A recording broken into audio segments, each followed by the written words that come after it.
In Moscow, Vladimir Putin has held his longest ever question and answer session with the public. During the 4-hour conversation, the Prime Minister covered everything from the economy, jailed former oligarchs, to depression.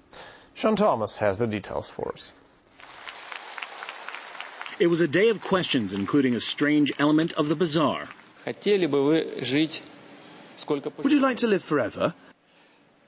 If you want to live for eternity as a citizen of planet Earth, give me a call. I'm proud of being a citizen of the Russian Federation. It's more than enough. Just one sample of Prime Minister Vladimir Putin's nationwide conversation, answering questions on everything from football and Russia's chances of hosting a World Cup to serious issues on the economy and the crisis. It will take time and effort to overcome the crisis. Still, positive trends are observed on the whole. The past year has been among the most difficult in the past decade, not only for us but also for the whole world economy. We have been hit hard by the crisis. Given the attention to the economy, the Prime Minister was asked about Mikhail Khodorkovsky and whether the former oil tycoon will be released. The person you mentioned has been put in prison by a court. The problem is not when he'll be released. The problem is that such crimes must never happen again in Russia. The money that was made from selling Yukos assets has been put into the state budget. It's being used to improve housing and living conditions for the people. It was stolen from the people. We must give it back to them. And in the wake of the recent deadly attack on the Nevsky Express, some of the questions focused on the state of Russia's anti-terror measures.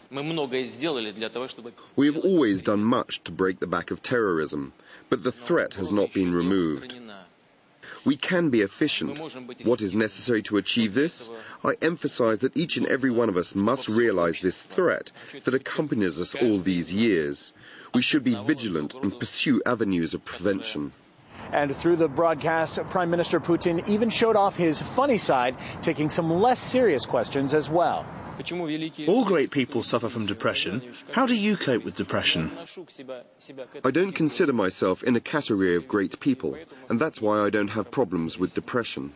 The Prime Minister has also indicated a desire to connect with the Russian psyche as well, addressing head-on the recent criticism about revisionist views on Stalinism. All the positive things that Stalin accomplished were gained at an unfair price. And this way of ruling a country is unacceptable. In that period, we encountered the cult of Stalin's personality and crimes against his own people. It's a fact, and we must not forget that. This is the 8th time Putin has had such a question and answer session, and clocking in at 4 hours, it has been the longest, indicating that more questions are being asked, hoping for answers and action from the Prime Minister. Sean Thomas,